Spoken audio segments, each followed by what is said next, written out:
my name is Dan. And my name is also Dan. And welcome to the Dan the Games Man podcast, here from the Games Room on the couch. And what better way to start any podcast than by asking the most obvious question to any gamer. Dan, what have you been playing this week? This week I have been getting stuck into Indiana Jones and the Great Circle. I have also been playing a lot of Indiana Jones and punching a lot of Nazis. Oh yeah, got to be done. And throwing any breakable object at them. Or throwing them off anything. Also fun. And just causing chaos. How far are you into it so far? I've been bunning around the Vatican trying to get every little last thing done, and I think I'm currently stuck beating my head against the brick wall of the boxing club. Yeah, see, I read somewhere online it's best to get out of the Vatican and get to, spoiler alert, Egypt, where I'm at the moment, which is, I think, is way better.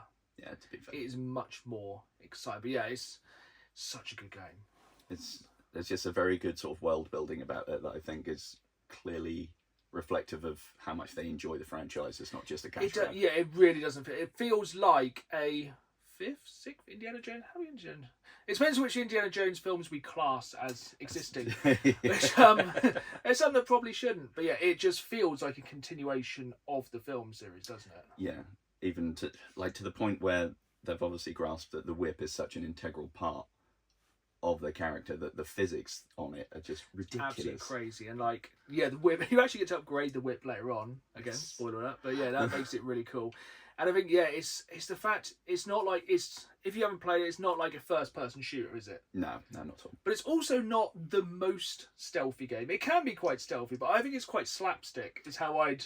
100%. There's a lot of the sort of Hitman sort of things going wrong cascade. Like, oops, they've seen me, bonk, bonk, bonk. There's a lot of sneaking up behind people, tapping them on the shoulders and punching. There's a lot of punching Nazis in this game. An incredible amount of punching Nazis. And I'm totally here for it. But yeah, it's one of the best games I've played on Xbox from last year. 100%. Yeah, and the fact it was day one Games Pass was quite a gift. This is something we're going to get onto later on, is the state of Games Pass in 2024, and probably more going into the state of Games Pass in 2025, which is a lot brighter, thankfully. But anything else you've been playing this week at all? I've been doing sort of just catching up with some more Helldivers because I got a little bit behind. We had a really good schedule on Helldivers, over on Twitch, and it got worse over Christmas. You know, democracy had to wait for a little while. It's one of those games. It's continuously good, but it is good when something new and fresh happens. Yeah, otherwise it is sort of flogging a particular dead pelican, as it were. I think we definitely had some periods, especially just before the Illuminate came in, when it was like, oh, hold this planet for some bugs. It's like, we've done it for 3 months, but it's still, for a game that's less than a year old, it's still really good. So many live service games per se, or online only games, they do not have a long lifespan now. No, and the fact that it's live servicey, but you don't really suffer from if you don't put any more money into it once you bought it. No, and it's one of the very few games I have spent real world money on. Same. Because I do want shiny new weapons of destruction. 100%. If my cape isn't on point, and they are affordable as well, and you can earn the kind of money in game, which does really help. Yeah, being able to just collect most of it and then just give it a little top up. Yeah. With real money.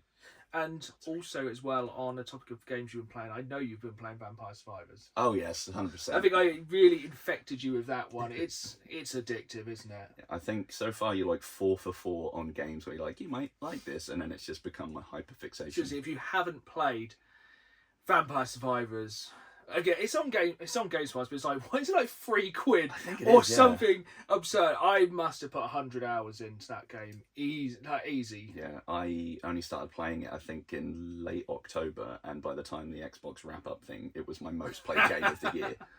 And the DLCs are so cheap, and the new Castlevania one is so good. I've only just scratched the surface, but would you say you're finishing it up? I've done the sort of main quest line, as it were, but then once you do that, you get a bajillion more Castlevania characters to unlock. It's actually crazy how much Castlevania stuff. I would struggle to think of a Castlevania character that isn't in that game. Oh yeah, there are I've played all of the games, so there might be ones that just gone, this kind of fits in universe. Anyway. Yeah, I think there's even some from the Netflix crossover. Yes, yeah, 100%. There's something about the core gameplay loop that even though it's so simple, it's just like, oh, a little run. Oh, a little run. I think it's as well because up until a point you can play it for just half an hour or 25 minutes. And then you get really good at it and you can play it forever and ever. But yeah, spoilers alert with that one. My record, I think, is 71 and a bit minutes. That's ridiculous. I remember when you first start playing that game, it's like, right, if I can get to 5 minutes, it's good. And you go, right, I'm going to get to 10 minutes. And it's like, it is an addiction. And it is one of, I wouldn't say it's a game you get good. I would say it's a game you understand. Yeah, 100%. Like, you figure out the synergies of things, you figure out the best approaches, and then, like, And like, you'll find characters you like, characters you hate, especially with the Castlevania one, having to go through with so many characters. yeah. Like, do you want one of the really slow spell book that occasionally maybe bothers something? Or do you want this guy with But a whip that sometimes rips? they're the ones that get so much better. Like, starting off, someone like Poe. It's like, well, walk near me, you're going to die. Yeah. Like, he has a barrier around him, which is essentially garlic, which kills anything that comes close. That's like I would say it's a beginner's character. That is pretty great, yeah. But then, I can't remember who it is, but the one who has, like, the random lightning. Oh, yeah. Oh, that is terrible. But when that gets to, like, its evolution, yeah, it's was it ridiculous. the Thunder Ring or whatever it is. Yeah, that's great. Yeah.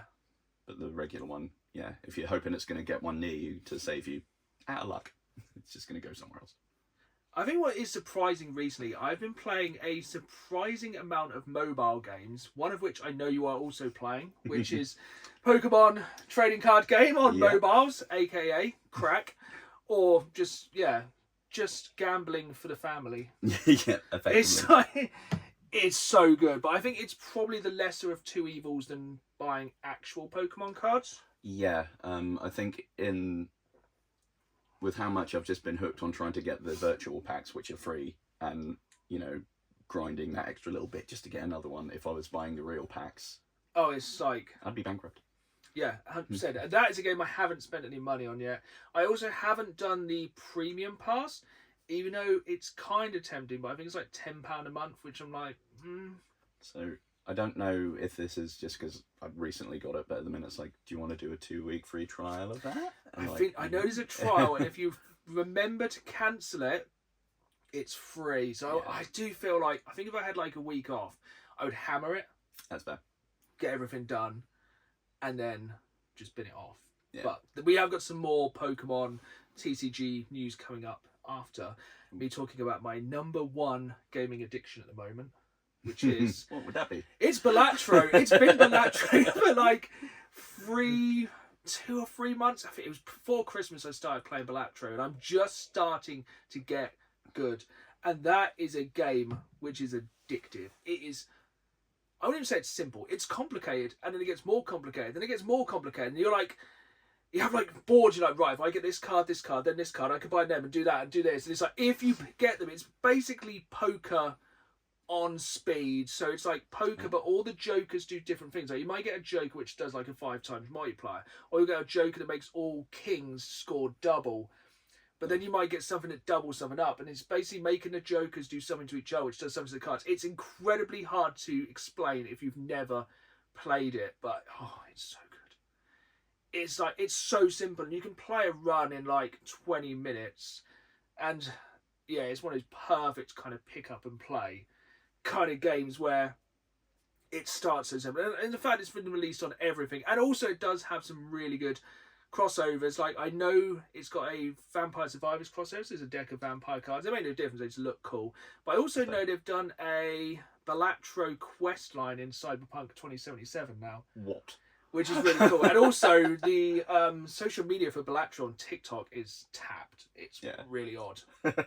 Really odd, but just What you want? I really want to get some physical Balatro cards as well. That'd be cool. I think I've seen one. Isn't there like a Witcher deck as well? Yeah, so you can get a physical copy of Gwent for Nice. Witcher 3, which is really, really good. I really enjoyed it. I think I got a couple of the collector's editions which did come with, like, yeah, I find Gwent's, I think it's quite difficult. Yes, I spent many hours trying to figure out how to play it in game, and then I was like, well, I'm still lost. Yeah, I think also, like, for The Witcher 3, like, trying to find all of the Gwent cards is, like, absurd. Yeah. Like, absolutely ridiculous. And yeah, I think that is what we have both been playing this week. But we're going to go on to some news, and on the topic of Pokemon trading card game. There is a new deck, 2 new packs, I think, coming this Friday. Ooh. To Pokemon TCG, which is pretty exciting. I think it's the Diamond and Pearl. No, not. I just can't remember. Have you seen it? I've not yet. No. It's 2 of like the god Pokemon per se. Like lovely. actually, it's just behind me. These 2 guys. Oh, them dudes. Well, I can't really gender Pokemon. Peeps. These 2 Pokemon that I absolutely forget the name of. Like, ask me the first 151, I can do the guess that Pokemon. But when it gets past that, I'm like, I'm gonna call it Giga Chad and Stagulon. But yeah, they are the 2 new cards. I'm sure they're going to absolutely be ridiculous. I'm sure people are going to be wanting to get them straight away. And I think that trading is also coming in the new update. Ah, nice. But with one of the biggest caveats I think I've ever seen. Hmm. You have to spend Stardust to trade, Oh, come on now. I think. And also you cannot trade every single kind of card. Like, I think it's only up to a certain rarity. Okay, so you can't go binning off EXs. Yeah, people. so I guess you can't literally, like, sell your kids' Pokemon cards to Logan Paul or something. Which is what everyone would do. Like, I feel like they should have, like, some kind of Diablo-free kind of stock market where you can sell the cards. That would be kind of cool. But as well, then it's like, you're kind of getting into crypto then. Actually, yeah. Yeah. Which is crazy, but yeah, people would. You can guarantee people would, wouldn't they? Oh yeah, like the amount of things you can like go on eBay for, and it's just like cosmetic things in game. People would absolutely be selling their digital cards. Oh, 100%. And well, it's like going back to, say, Call of Duty Black Ops 6. They had like the EE pre-order code, which I still actually have a code. I've sat on it and I'm like, do I sell it? But like digital online codes, like 50 quid, or like that's what the Call of Duty one's going for at the moment, or like Fortnite skins. I know can be very expensive. Yeah. Even though I don't think I've played Fortnite since it first began, but you know, we are middle-aged gamers and things like that. We don't have the time for. And on the topic, have you seen this headline recently that Elon Musk is a fake gamer? I've seen the post We're that like we're only going Grimes to talk made. about Elon Musk in a gaming. Yes, nothing else. Nothing else. Not that there would be anything else. We've already talked about punching Nazis on this podcast already. We're not going to go back into that. But yeah, so Elon Musk is supposedly... He got rumbled by some streamer or YouTuber for like being a fake gamer. Excellent. So he supposedly streams all the time to relax between going to the moon and various other stuff. But he was playing Path of Exile 2 and Diablo 4. He had like massively high level characters, like god tier armor and stuff. But people were watching him and like calling him out on like some of his spell casting. Mm-hmm. And like I think he was doing his healing delayed when a normal pro player would do it. And essentially he had to come out and admit that he'd paid people to level his characters. Which it's like, if the richest man on the planet cannot find time to game, what hope do the rest of us have? Yeah, and if you can't, if you got all that money and you don't have time to game, what's the point? And I would never get anyone to like level up my character in a game. Nah. It's just like, it's just a fit. You know, once you've done it, you're like, behold, yes, my I've done stuff. This. It's like, yeah, I don't really see the point of getting somebody to do that. No. I'm sure there's people who do it, but yeah, it's just absolutely crazy that he has paid somebody to do it, and more that somebody's called him out on it, and he's had to admit it. I don't know if it was faked for just lols, but there was a post I saw that was apparently from Grimes saying like, yes, the father of my child has done all of these things in gaming. I've seen it with my own eyes. That is all. It's like, that seems like a normal tweet and not a hostage thing at all. Yeah, it's like, well, you know, none of us actually game. No. This is all just a virtual background. None of this is real games here. I'm not even here. No, we're Two all just Dans. AI. No. That'd be we're probably going to have that in the future. I reckon. Because I don't think AI will probably drivel on as much as we're going to. Yes. But our final piece of news this week, because January's pretty quiet, is the fact that Xbox... Actually, no, we've got 2 more pieces. I actually highlighted one. But we'll do... Actually, first, Switch 2. Yes. It's Electric finally... Boogaloo. Should have called it something cool. Should have called it either the Nintendo Super Switch or Switch 2 Electric Boogaloo, or just Mr. Switchy. Switch up. Switchy Switch Up's pretty good. Switchy McSwitchface. Yeah, they could have bought out the rights to Swatch and then had tie-in watches, because they're all about the tie-ins. Yeah. If we all knew it existed. Oh yeah. It was always going to exist, but now it is official. It is playing it safe. Have you seen it? Yeah, it's basically just slightly bigger. Slightly bigger and slightly rounder, like we all become our overage. And yeah, but it has got a OLED screen and it is That's cool. 4K. So finally, Nintendo has gone 4K. Which, did you ever play the Wii U between the Wii U and the Wii? I managed to avoid playing that. See, I was very late to the Wii U, but I did play it before the Switch was like a twinkle in Nintendo's eye. And it is weird back then seeing like Nintendo go from like the Switch is like, I don't know, 320p Yeah. to like HD Switch, HD Wii U. And now I think it's going to be really weird seeing Mario Kart in 4K. That's true, yeah.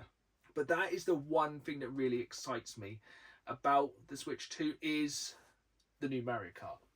Yeah, I'm terrible at Mario Kart, but I always enjoy playing them. Cause This is like the thing with Nintendo make very, very, very, very good Nintendo games. Yes. Nintendo do not make anything that isn't Nintendo games very good. Like, you're not going to be playing Call of Duty Black Ops 6 on the Switch 2. No, that's not what you get it for. You get it so you can play Nintendo games. So they are their selling points. Like, you know, when we had the Mega Drive, it's like, you can only play Sonic here. Obviously, Sega's deader than dead. Well, Sega's probably doing better now, shipping its games off to various companies, but... It's kind of died, but then its spirit has possessed other things, and it just appears. I suppose it is also one of the biggest movies in the cinema as we speak. That's a fair point. With a fourth on the way, I think. Yes, and it has Jim Carrey and now Keanu Reeves. And also Idris Elba. Yeah, it's like pulling all the time. It's pretty crap. But then again, have you seen the Super Mario film? I haven't, no. Oh, hang on, which one? Oh, the good one, the original. Not this new rubbish one, the absolute weirdness. That we should definitely talk about video game movies in the future. Oh, 100%. Otherwise we will go on absolute tangent. But yeah, the problem I see with the Switch 2 is it's going to be Steam Deck money. Yes.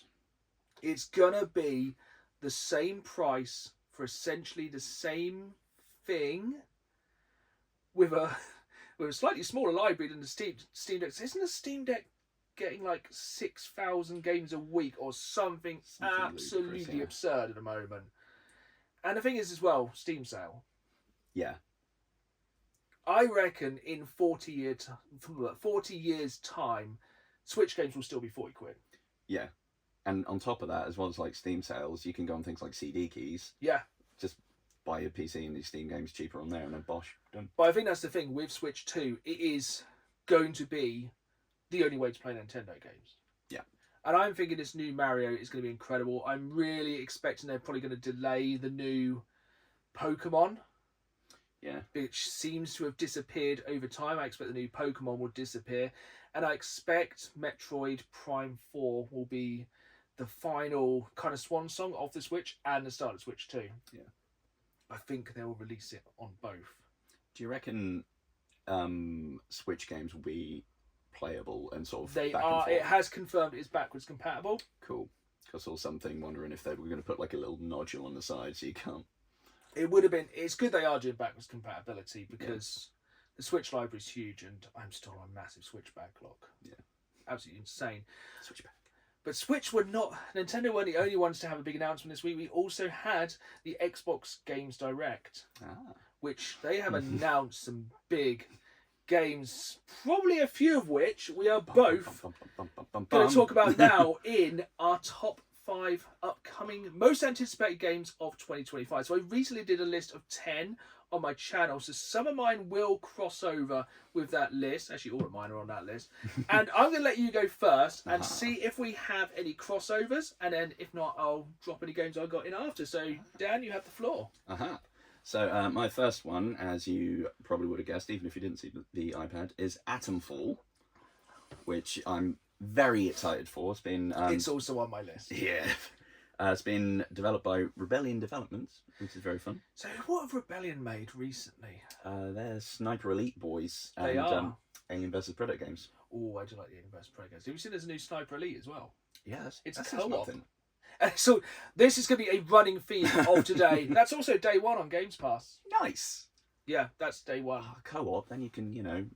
Once again, you can shoot Nazis. There's a lot of shoot. I think probably the title of this will be Punching Nazis. Effectively. Also, one of the things I did look at was a new Zombie Army game on VR, which will also be Ooh.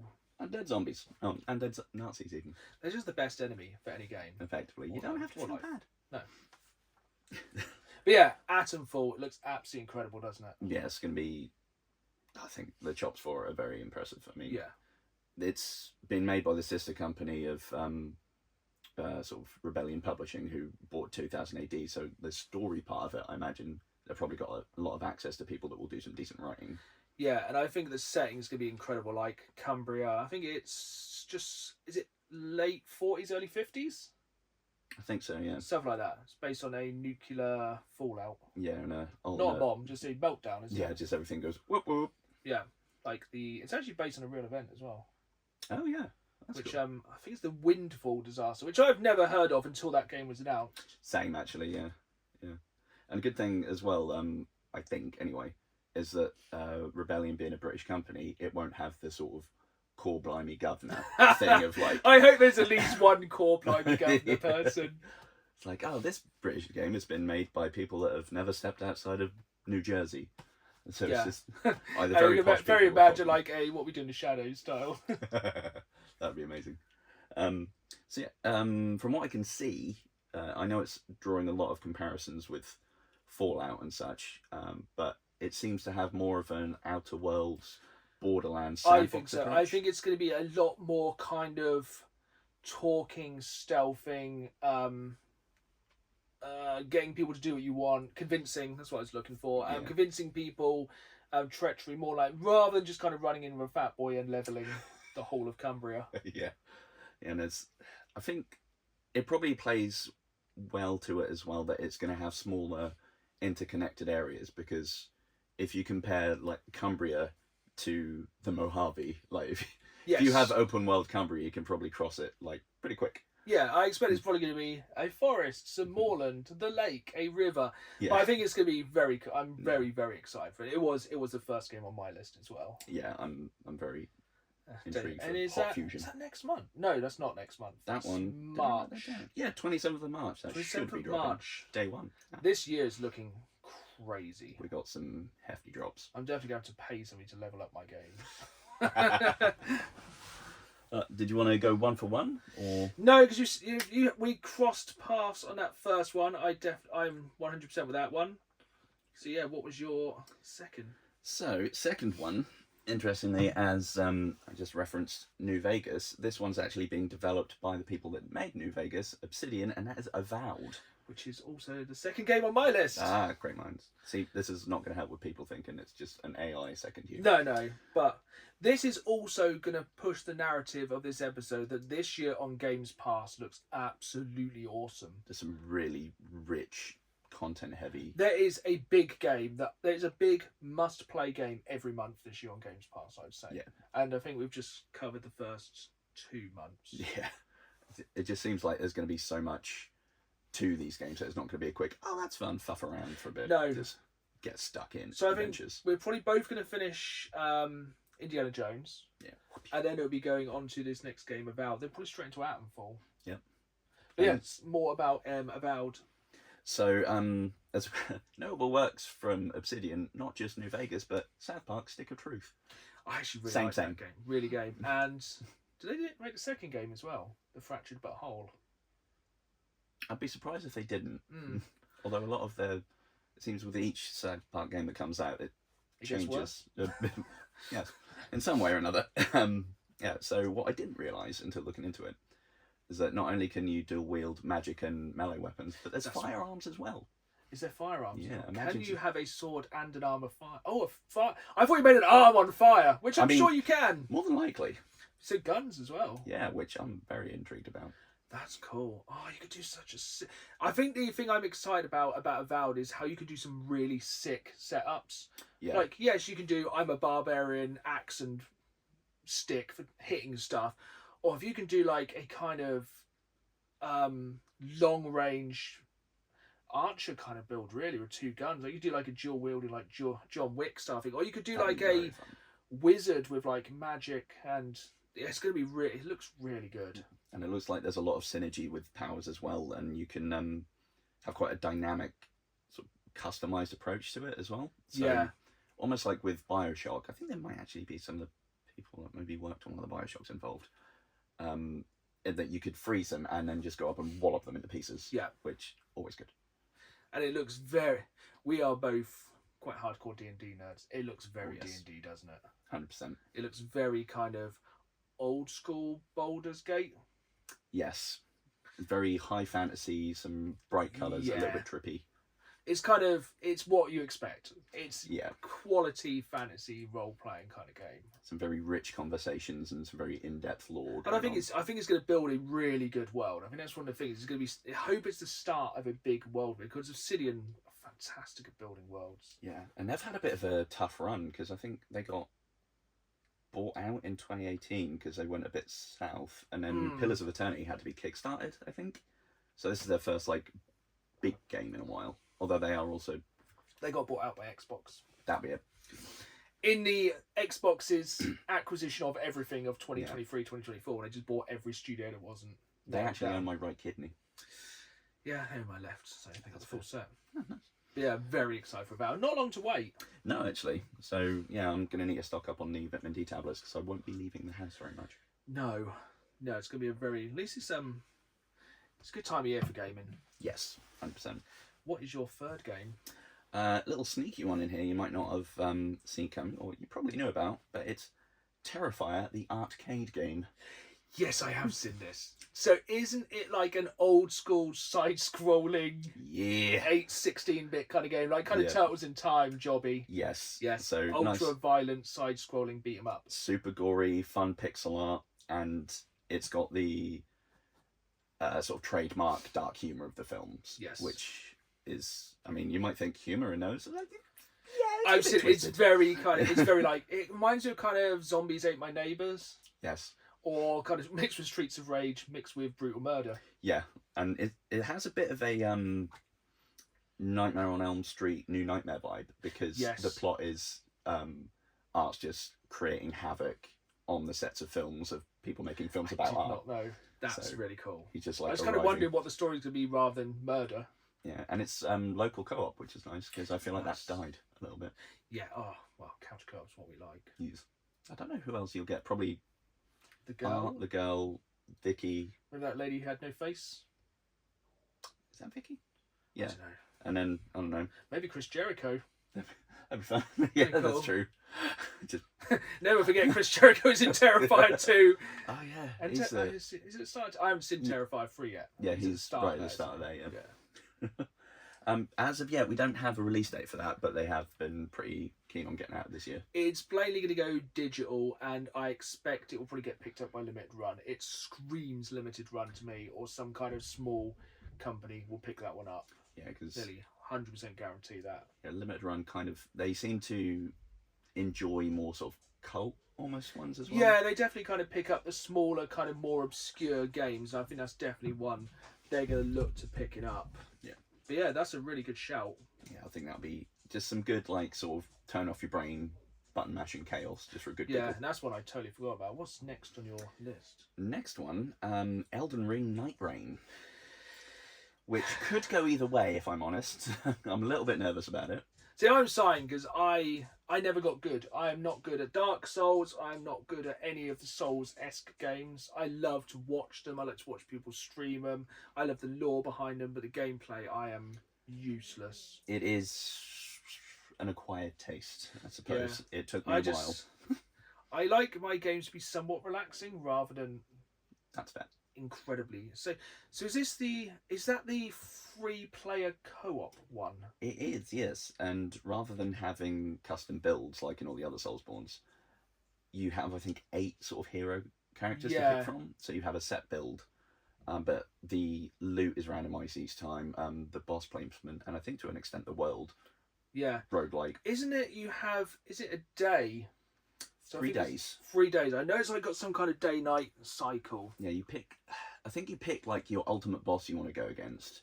Yeah. And then you have 3 days, and at the end of each day, there's a horrible boss, and you've got all that time to collect loot, get what you need, and then based on how well you do, you get some permanent upgrades or some currency to upgrade. So there is some sort of permanent upgrade system. Is it going to have crossover bosses from Elden Ring? Somehow, yeah, there's going to be other things. It's been spotted in the trailer that's been released. You've got the Nameless King from Dark Souls 3. Nice. Who was a real pain in the bum.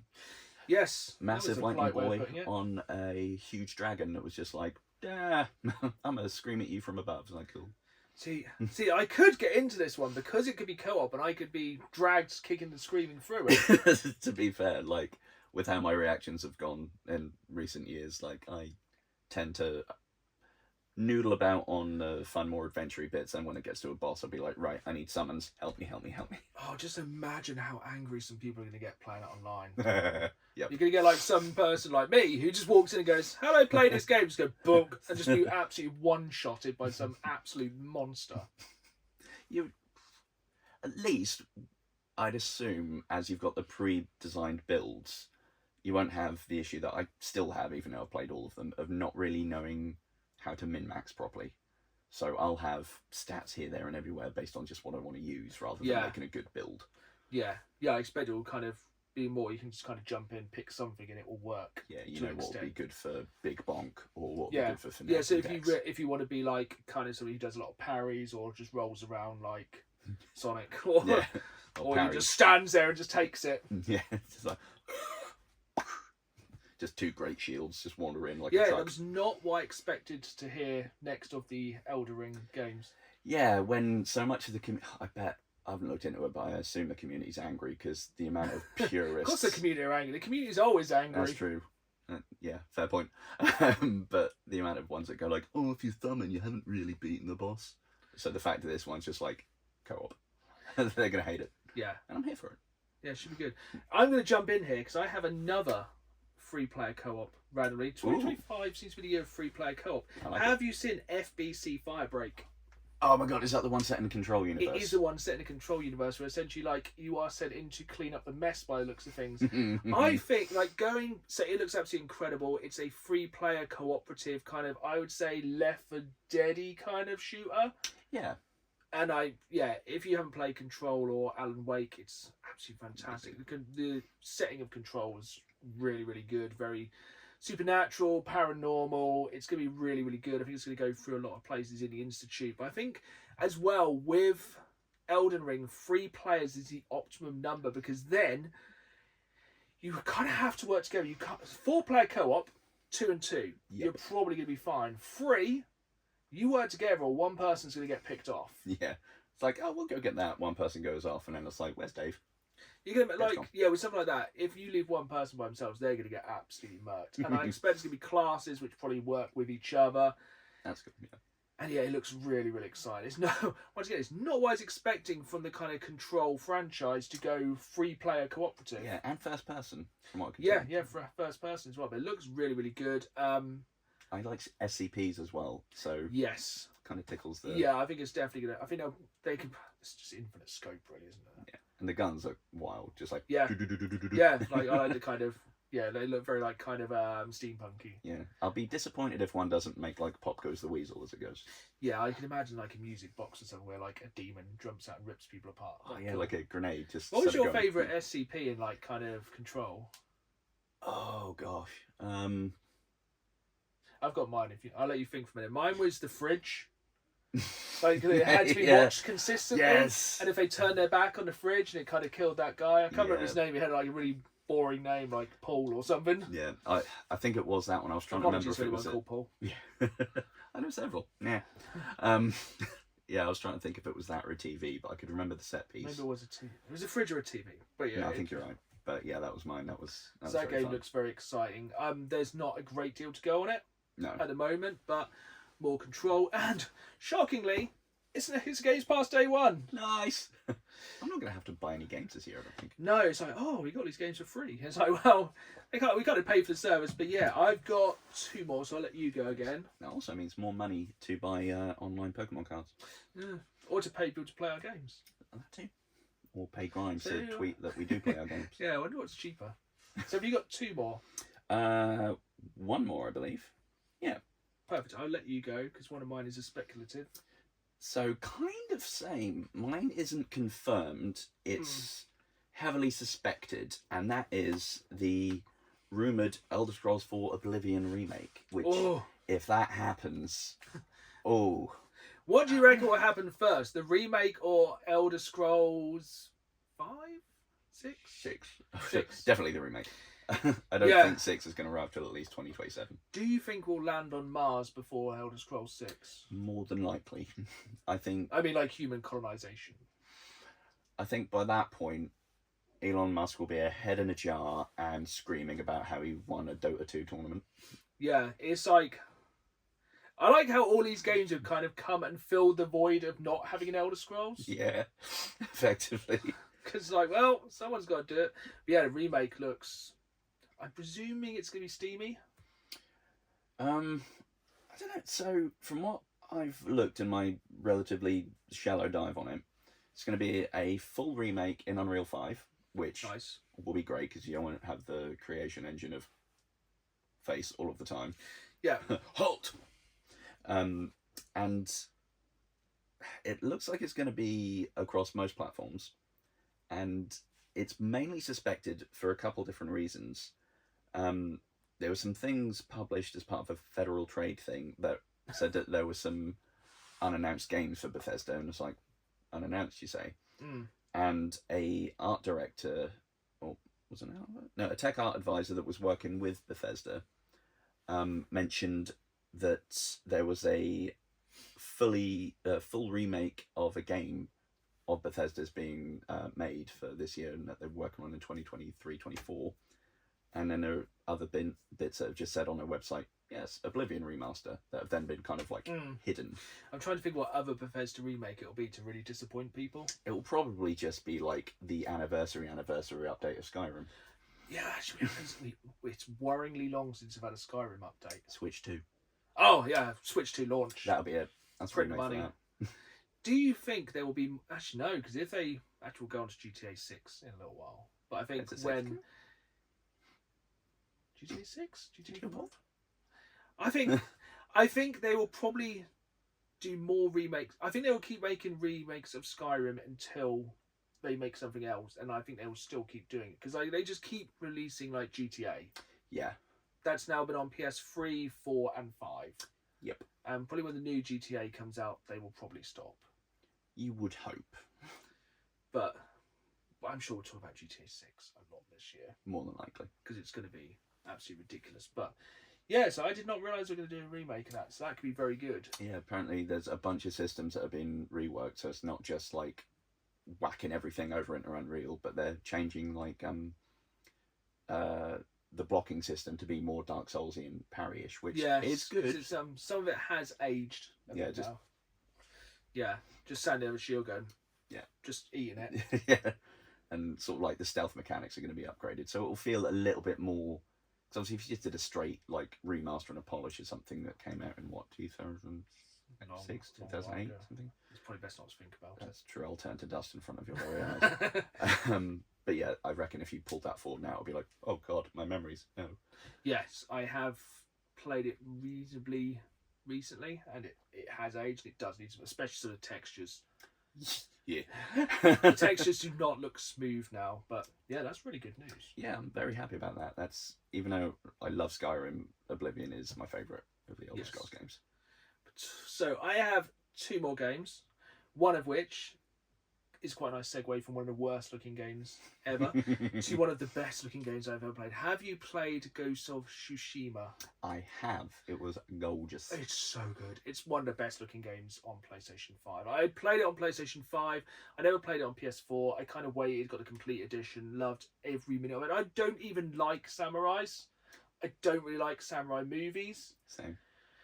But it's so good, man. It's good. Just, yeah, just the set pieces are all just so gorgeous, and the way it all just comes together. It's just a perfectly playable cutscene. It's the Metal Gear of samurais. Yes, just sneaking through like the nice swishy grass. And it's one of the only real big PlayStation exclusives I'm looking forward to this year is the new one, Ghost of Yotai. Yeah. I'm not sure if that's how you pronounce it. We'll go with yes. Yes. But yeah, so set 300 years after the first game. Nice. So possibly no crossover. It looks ridiculous already. The graphics, they look absolutely insane. Like, and also it has guns, which was kind of leaked right at the end of the trailer. Ooh. I expect it to be more like kind of how they had guns in Assassin's Creed 3, if you ever played that. Yeah. Where it's basically like you'll get like one shot and then ditch it. Yeah, fire and forget. But yeah, I'm very excited for that one because like it's just gonna be, when you talk about games being cinema, it's gonna be absolutely beautiful, and like it's gonna be a day one for me. Yeah. The fact that like the first one had the Kurosawa filter to make it seem more like one, it was just. And it had a really minimal HUD as well. It was such a believable world as well. Mm-hmm. Oh, I played it with no HUD. Yeah. I turned everything off. It's one of the only games I purposely got good at parrying because it looks so good. When you get somebody runs through you and you just go, and it's like they just fall to the ground. You're like, I am the Don. I am so cool. All I would just stand there and just command people to come towards you. I love that. Oh, it's just so good. I hope that mechanic's still in it. It's one of the most satisfying games I've played of recent years, and I think it probably has single-handedly killed Assassin's Creed for me. Yeah, because everything Assassin's Creed tries to do, it did did better, yeah. In every way, shape, and form. Like, even trying to do the little outposts in Assassin's Creed felt samey, but in Ghost of Tsushima, it was like, how can I do this? Let's find some way funny to do this. Yeah. Yeah, it's so good. But, yeah, it's one, again, there's not a great deal about it yet. No, strangely. Trailer, sold instantly. But there's one more game I want to talk about, which is been my most anticipated game of a couple of years now. It keeps getting delayed. Hopefully this year we finally get Jurassic Park Survivor. Yes. It's I presume it's going to be one of any kind of survivor horror game where you have no guns is scarier. Oh, yeah. Facts. Yeah, if you can't fight back in any way, shape, or form, terrifying. Resident Evil 7, terrifying, till you get a shotgun. Then all fear is gone. Then trivial. Yeah, Amnesia. Terrifying. No, Outlast. Worst. Absolute worst. Madison. That's horrible. I haven't played Madison. I started playing Madison and was like, do you know what? I don't think my nerves can take it. Alien Isolation. Oh boy. Also, the AI in that was absurd. Yeah, when I started playing that, I didn't realise it had the sort of the noise. Yeah, great game to mechanic. play on a stream. Oh, yeah. She talks in and it's like, what? It's like, there it's you like, are. oh. Yeah, I've seen that's. But yeah, it looks really good. It's essentially a game set after the events of the first Jurassic Park film, literally the next day. It's a scientist who's left behind and she's trying to get off Jurassic Park. It looks ridiculous. Oh, no. I think all we've got is like a 90-second trailer and like 30 seconds of alpha gameplay, but if it comes out, it's just my dream kind of Jurassic Park game to be able to like escape the island. That's and cool. I think if they can also do this as like a free roaming, how do you want to do this kind of jobby? That would be very fun. Because, you know, you can either go, right, the most direct route is probably through the T-Rex paddock, but I suppose the T-Rex would be loose at that point. I suppose all the dinosaurs would be loose because the fences would be down. That's a good point. You could So, yeah, probably... it's gonna be chaos, but I think it could be really good. But it's kind of disappeared into kind of obscurity of like, is it, isn't it? Danger of being vaporware kind of thing. Yeah, but I feel like it's one of those games, like there's been people who've made very similar things using like Steam Workshop. Yeah. And I think it's just a license to print money, especially with the new Jurassic World, whatever it's called, coming out this summer. And I thought it had been a while. Supposedly it's an R-rated or 18. 18? Is that the same R? I think so. It's a more adult-based Jurassic Park, which I'm going to take with a bag of salt. Yeah. Because Jurassic Park is, I think it's a franchise for all ages, but it's more aimed towards kids. Much like Star Wars nowadays. But the first Jurassic Park book and the Lost World novels are ridiculously graphic. Yeah. Like, very, very violent. I feel like they might lean more into that kind of Aliens fear of Jurassic Park, which I mean this game will cross over really well, but it's just a game I hope comes out this year. In a year which is absolutely packed. What you said a second ago about kind of having a more choose your own way with it, it made me think a little bit actually of Amnesia the Bunker. I've only played the very first Amnesia game, and I would say hated it, but it scared the living, you know what. Yeah. I mean, Bunker isn't huge, but there is an aspect of sort of you can pootle around and figure out where you've got to go. It's not quite as linear as the other ones are. So I'm just thinking that on like a bigger scale. Yeah, I'm just essentially thinking you'll probably wake up in the centre of the island. It's like, well, you're going to have to get to the docks or a boat or something. You got to wonder like how they're going to do it narratively that this person has missed all the like wakes up. I expect they've been bonked by something, or I wonder if it'll be some hilarious they've ran into a door or just overslept. Yeah. Maybe a heavy night on Jurassic Park. Could be. Yeah, wake up in a pile of cans. It's very much my speculative. I hope it comes out this year, and if not, this year is still absolutely. There's so many more games coming out this year, including obviously the new GTA, which I'm sure we'll talk about more in the future, and close to release again if we ever get a release. Yeah. But to finish off today, I reached out on my social media and on YouTube, and I've been asked some questions. So we got a few questions. So on future podcasts, please send in your questions. But our first question for both of us, which I will probably answer first because I've already thought of an answer because I've cheated and have the questions ready. So this one's from James Skinner. It said, if you could release a NES game in today's market, what would it be? So essentially, a kind of forgotten NES game that you'd like to bring back. So I'll let you think for a minute. And mine is Skate or Die. Because it was essentially like Tony Hawk's before its time, and we are sorely missing a good skateboarding game at the moment. And it's just such a great title. Yeah. You know, and also Ski or Die. Not as good. But absolutely fantastic game. I think you could bring it back really well now. Yeah. I think it'd work really well in today's market. It really was kind of maybe a mobile game. It doesn't have to be like, it would have to be the deepest thing of all time, but I think it'd work really, really well. Is there anything you can kind of think of off the top of your head? Crikey, that's a good one. See, I'm not as well versed with NES back catalogue stuff because I was a filthy Sega child. Yeah. See, I think like harking back to what we were saying earlier about that Terrifier game. There was a lot of kind of that's a good Friday the 13th, Nightmare on Elm Street kind of games back then, which were crazy. Oh, I tell you which one. I think it must have been on there as well. What was it called? Two Crude Dudes. Two Crude Dudes, absolutely fantastic. Oh, that would be amazing. I love that. I think there's like some very similar games that have been released recently, like kind of Broforce. Have you played Broforce? I love Broforce. Great game. You should definitely stream that at some point. 100%. Absolutely fantastic game. Yeah, so that's kind of a spiritual successor kind of job, isn't it? Yeah. That's a really good shout. But we'll go on to the next one, and this one's a difficult one, especially for me because I'm a collector. In case you did not realise. And this question is from the Real Slims AG7. Absolutely fantastic name. Classic. If you could only collect for one console and was forced to sell all the others and the games, which console would it be? Oh, good grief.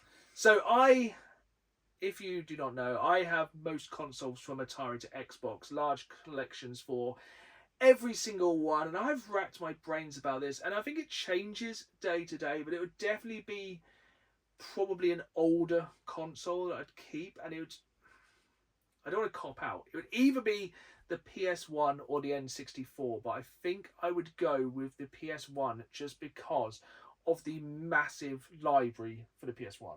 That's fair.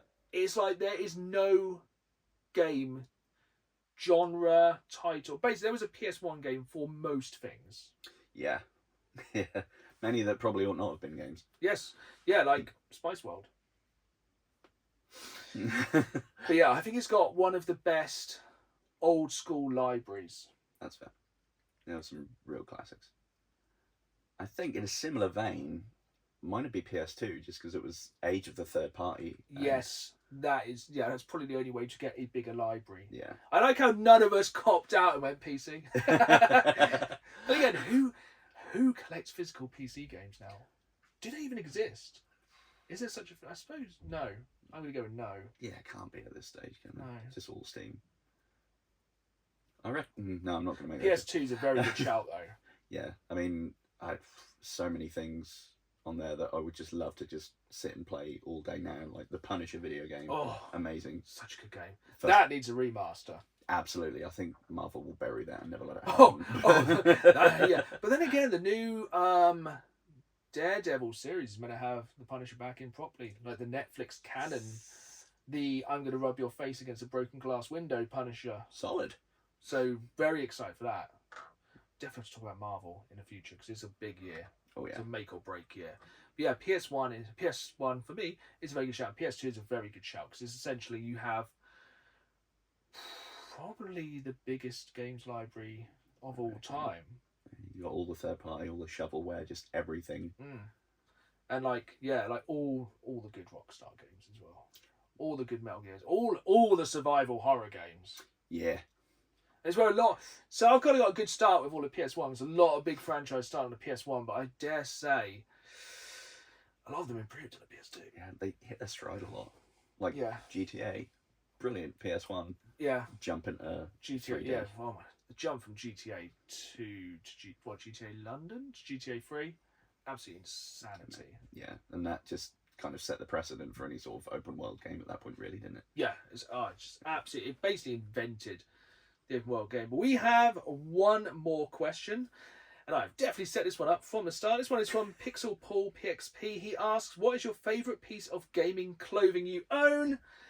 If you're watching this on the video format, it is this Vampire Survivors t-shirt, which I came across on eBay. I know you're jealous of. And I have no idea where it's from. I cannot find anything about it. I think I paid like a $5 for it. That's a steal, man. I well good. Don't know if somebody just printed it themselves, if it's a bootleg, if it's made by the one guy who made it. I have no idea. But I am quite a big fan of gaming clothing.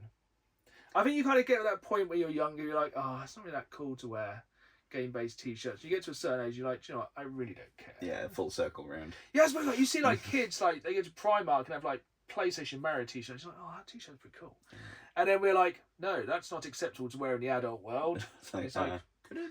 Then you get to a certain age, you're like, you know what, I don't care. Yeah. This is my Vampire Survivors t-shirt. Exactly. This is sick.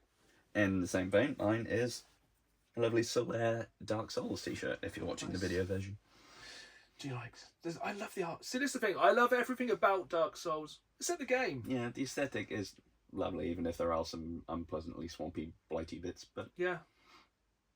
But no, thank you for everyone for your questions. And I think for now that is about it. So, what is your plan for the next few weeks? Next few weeks, punch more Nazis. Yep. Also play Indiana Jones more. Yep. And yeah, get everything in a row for playing. What's next? Avowed. It's going to be a very busy year for planning ahead. But I think between then, I've got a massive back catalogue of VR games I picked up in the sale. Yes, I think we're going to be talking a lot more about VR in the next episode because, spoiler alert, I've recently jumped a lot more into VR gaming. Thanks to Dan here. But that is a tale for another time. So for now, we're going to say goodbye. I have been Dan the Games Man. You can find me on YouTube at Dan the Games Man. You can find us both on Twitch at twitch.tv/Dan the Games Man Twitch. And for now, thank you. Say goodbye, Dan. Goodbye, Dan. And remember, keep playing the game. See you all soon.